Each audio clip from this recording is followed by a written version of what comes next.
Pessoal, vamos lá para mais um vídeo do canal. Hoje nós vamos falar sobre o primeiro investimento que vai ser feito. Quando a pessoa não tiver nenhum investimento ainda feito, como que vai ser?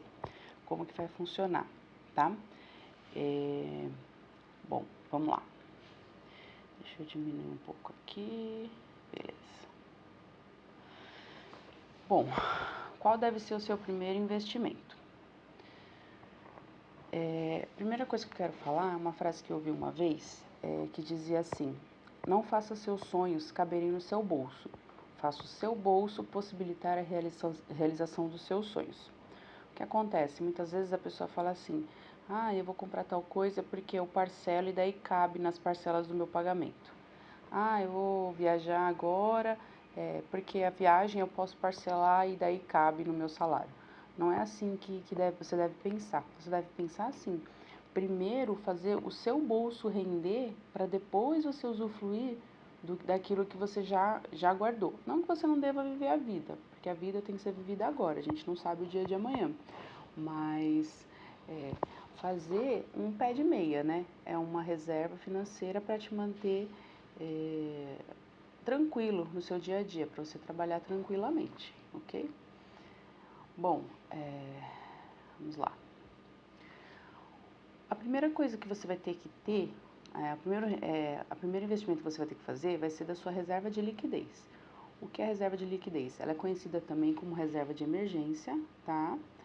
E ela refere-se ao dinheiro que você economiza ao longo do tempo e que serve para cobrir os seus gastos diante de imprevistos.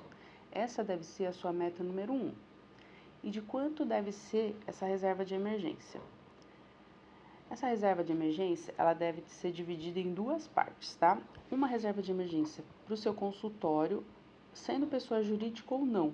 Lembra que lá no outro vídeo a gente determinou o nosso salário, a gente determinou que tem que ter duas contas separadas, uma pessoal e uma para o consultório. Essa reserva de emergência do consultório vai ficar, vamos dizer assim, no nome do consultório, mas na conta do consultório. E você vai ter uma reserva de emergência para você, pessoa física também, independente de você ter CNPJ ou não. Quanto deve ser essa reserva de emergência para o seu consultório? O valor deve ser de 3 vezes o gasto total do consultório, 3 vezes o valor mensal do gasto total do consultório, que vai incluir o seu prolabore. Lembra, o gasto do consultório é tudo que você gasta com ele. É imposto, é funcionário. Você é um funcionário do consultório, então o seu salário deve estar incluso aqui. Tá? Eu dou um exemplo aqui, eu sempre faço exemplo com números redondos para ficar fácil a conta, mas aí você transforma para a sua realidade, tá? Gastos gerais do consultório, vamos supor que você gaste 10 mil no mês, certo? Incluso tudo, tá? O seu prolabore, os funcionários, o imposto, todas as taxas que a gente tem que pagar, dental, tudo, tá?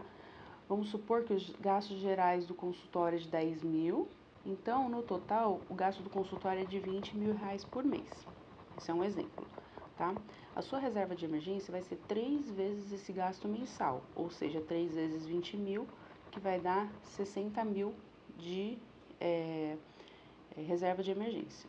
Esses 60 mil vai ser a primeira coisa que você vai ter que juntar. A primeira coisa que você vai ter que investir é esse valor, que é o valor que vai financiar 3 meses do seu consultório. Se em 3 meses não entrar um paciente para fazer nada, você está garantida, tanto no seu salário, quanto dos funcionários, quanto do funcionamento do consultório, ok? Então vamos lá. Para a pessoa física, é outra conta, é outro valor. Vamos supor, esse valor tem que ser de 6 vezes os seus gastos mensais. Então vamos lá. A gente definiu lá na outra aula que você retira 10 mil reais por mês de salário, de prolabore. Os seus gastos vão ter que ser 6 vezes esses 10 mil, ou seja, a sua reserva de emergência vai ter que ser de 60 mil reais. Então, no final, esse primeiro investimento, você vai ter, nesse exemplo que eu estou dando, 60 mil reais de reserva de emergência do consultório, mais 60 mil reais da sua reserva de emergência pessoal. Com isso, você está, pessoa física, você pessoalmente está garantido por pelo menos 9 meses. Se você tiver algum problema de saúde, se você tiver não puder trabalhar por algum motivo, por algum tempo, ou se o consultório estiver muito fraco inicialmente, você não está fazendo o que tem que fazer, então você vai estar 6 meses com os seus gastos garantidos de pessoa física e mais 3 meses do consultório. Então seriam 9 meses, ok? Então vamos lá. Onde investir essa reserva de liquidez? Essa reserva de liquidez, ela tem que ser investida com baixíssimo risco, ou seja, ela não pode oscilar para baixo, ela sempre tem que oscilar para cima, porque você não sabe quando você vai precisar, você pode precisar a qualquer momento. E se de repente você coloca num investimento de risco bolsa de valores, ou alguma coisa que oscile para baixo, algum tipo de tesouro direto que também você pode tomar uma marcação ao mercado. Eu vou fazer um vídeo só sobre tesouro direto mais para frente, mas estou explicando aqui mais ou menos. Não, você tem que investir num baixíssimo risco, risco praticamente nenhum. E altíssima liquidez. O que é liquidez? Qual o prazo que você consegue transformar esse investimento em dinheiro na sua conta? Isso é liquidez. Tem que ser um investimento muito líquido, porque você pode também precisar a qualquer momento. De repente, você precisar, esse investimento só posso resgatar daqui a um ano, não adianta, você precisa agora. Então, ele tem que estar disponível na sua conta no mesmo dia. Então, é altíssima liquidez o que precisa, ok? Então, vamos lá.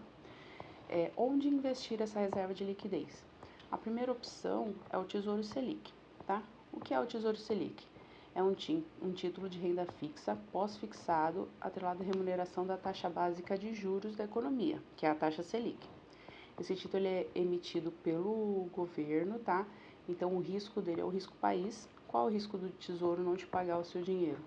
Se o país quebrar.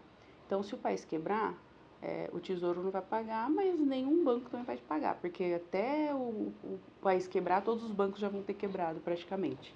Então, o risco é bem baixo do Tesouro, tá? Quanto que ele rende? Ele rende a taxa Selic e quais as taxas que você vai ter que pagar? 0,25 ao ano, que é referente à taxa de custódia da Bovespa, né? E você vai escolher uma corretora que tenha taxa zero de administração. A maioria das corretoras ou bancos, eles fornecem o Tesouro Selic com taxa zero de administração, tá ok? Então vamos lá. Outra opção para investir, eu não quero investir no Tesouro porque eu não gosto ou alguma coisa assim. Uma outra opção é um fundo DI simples, que tem a taxa zero ou até taxa de 0,5%, tá? Por quê? O fundo DI simples, ele é em sua formação composta, na maioria da parte é de títulos do Tesouro Direto, aqueles que é atrelado à Selic, e alguns títulos de bancos privados de baixo risco. Aí você vai falar, mas se ele investe no Tesouro Direto, por que eu não invisto diretamente no Tesouro Direto? Se você conseguir um fundo DI simples com taxa zero, ele é mais vantajoso do que o Tesouro Selic. Por quê? No Tesouro Selic, você vai ter que pagar aquela custódia para a Bovespa de 0,25% sobre o rendimento anualmente, tá? E aqui no fundo DI Simples, eles investem e não te repassam essa custódia. Então, se ele tiver taxa zero ou até taxa 0,5, é bom, entendeu? Aí você fala assim, mas o que o banco ganha? Se ele pega o dinheiro com você, vai investir no Tesouro Selic, vai pagar a custódia, você não vai pagar a custódia. É que os bancos, ele tem um spread bancário. Quando você, banco, corretor, quando você investe nesse fundo DI Simples, ele fica com dinheiro em caixa e ele tem um spread maior para emprestar. Se ele não tiver investimentos lá, ele não consegue investir, oferecer empréstimos para as outras pessoas na quantidade que ele gostaria. Quando ele oferece empréstimos, geralmente a taxa é muito maior. Então é aí que ele ganha, tá bom? E a gente ganha também porque a gente investe sem ter aquela taxinha do tesouro. É pouca diferença, mas é um pouquinho a mais, tá? Eu gosto de investir, tem um fundo da Empiricus Invest. A Empiricus é uma casa de research, mas ela tem agora uma corretora atrelada a ela. E é uma corretora boa, com bons fundos. E ele tem uma taxa zero lá. Então, a minha reserva de emergência está nessa corretora, ok? Vamos lá.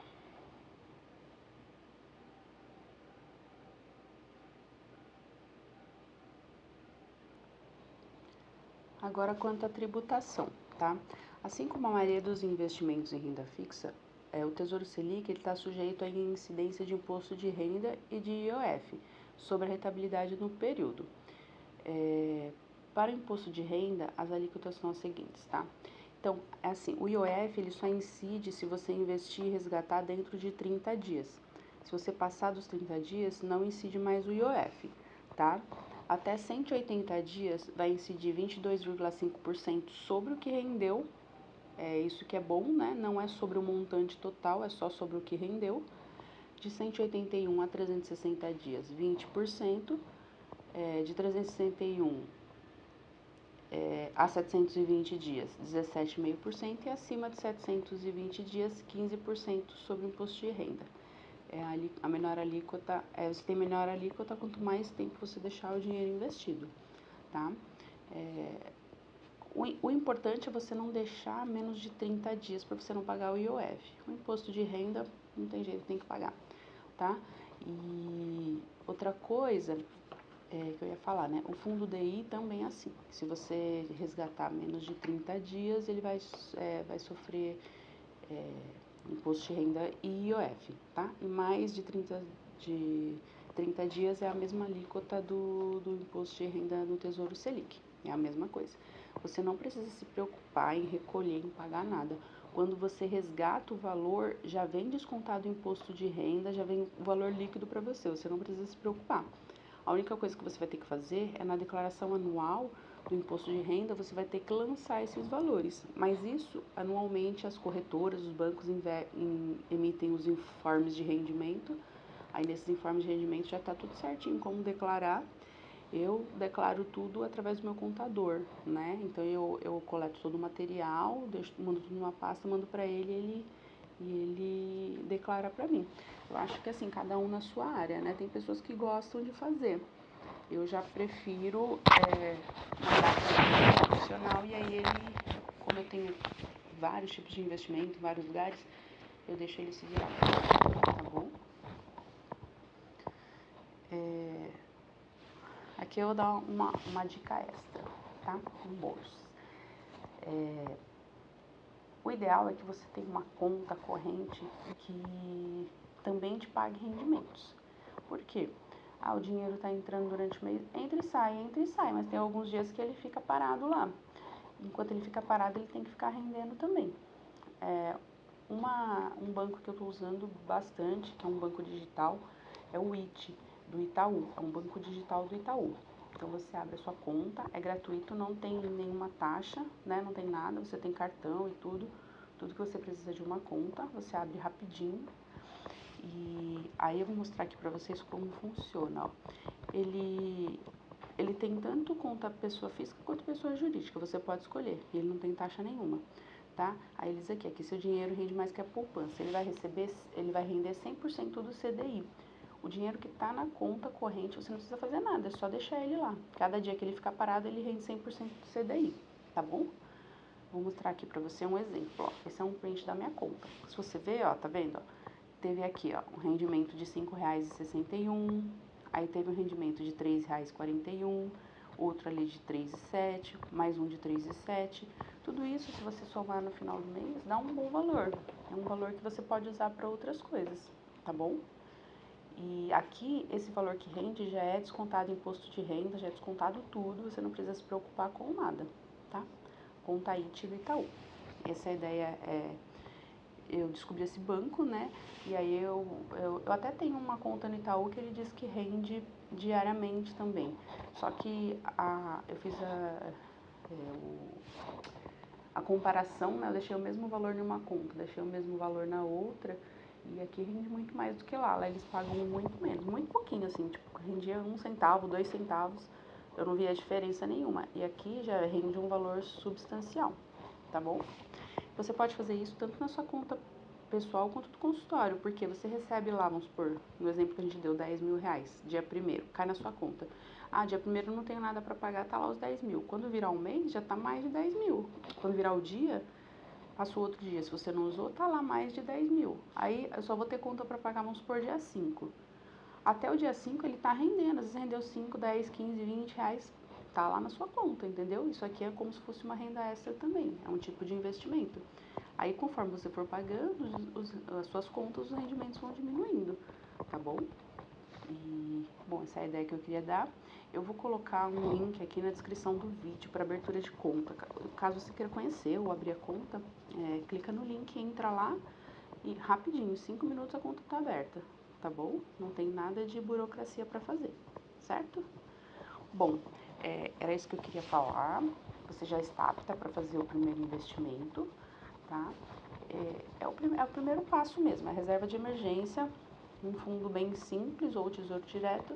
Eu vou fazer um vídeo também mostrando na prática como investir nessas duas opções de investimento. Acho que ainda essa semana ou comecinho da próxima, para vocês verem na prática como faz e não terem insegurança nenhuma na hora de investir, tá bom? Por hoje é só. Se você gostar do conteúdo, achar que é relevante para alguém, eu gostaria que você se inscrevesse no canal, compartilhasse, curtisse o vídeo para ajudar o canal, porque é um canal meio solitário assim, sou só eu aqui. E eu quero também, mais pra frente, passar umas dicas de administração, organização do consultório, essa parte mais pra gente mesmo, porque investimento, curso de investimento, vídeo de investimento, você tem de monte por aí. Mais focado pro dentista, através do nosso dia a dia, assim mesmo, que a gente pode fazer, você não tem. Então, é isso que eu tô querendo fazer aqui no canal, tá bom? Por hoje é só. Muito obrigada pela atenção de vocês e um bom dia para todos nós. Tchau, tchau.